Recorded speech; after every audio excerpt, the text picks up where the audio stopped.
Hi, my name is Pete Jackson, and David invited me to share Christmas memories. So these are my Christmas memories. Uh, my sister Patricia and I were born at Grandma Brandon's house, and we lived there until I was 5 years old. The traditions at Grandma's house were pretty common. We always had a Christmas tree with lights, and we had various little Christmas trinkets sitting around the house.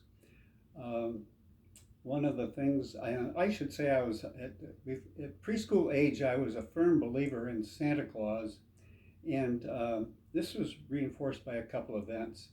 Uh, no, number one time Grandma told me to go to the dining room windows and look out the windows. And I looked out the windows. This is in the evening, not too long before Christmas, and I saw Santa Claus walk by the windows toward the backyard. The next morning, I got up and went out, and the tracks were there, and I tried to see where he might have gone, but they merged with a lot of tracks between the house and the barn, so I never did know where Santa Claus went that night. The other, um, the other event was Grandma always left a glass of milk and a cookie on the entryway to our house. And the next morning, when my sister Patricia and I got up, they were always gone. So these are two pieces of evidence to me as a young boy that Santa Claus was a real person. Uh, Later on, as I grew up and became older, I realized that Santa Claus was a symbol for the spirit of Christmas, but it didn't change my admiration for Christmas time. Other things that happened as after I moved up to the new house when I was about 5 years old and became older, at 9 years of age or so, we went to Christmas Mass at St. Joseph's. And this was a really big celebration with a lot of candles, a lot of Christmas music.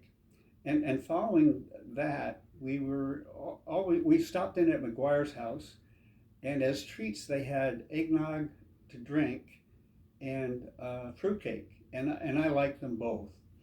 With regard to school events, with regard to their school events concerning Christmas, I remember in one of the grades we cut up strips of red and green paper and made interlocking circles, and that was hung above a chalkboard, and that was true for one of the classes. There may have been other events too.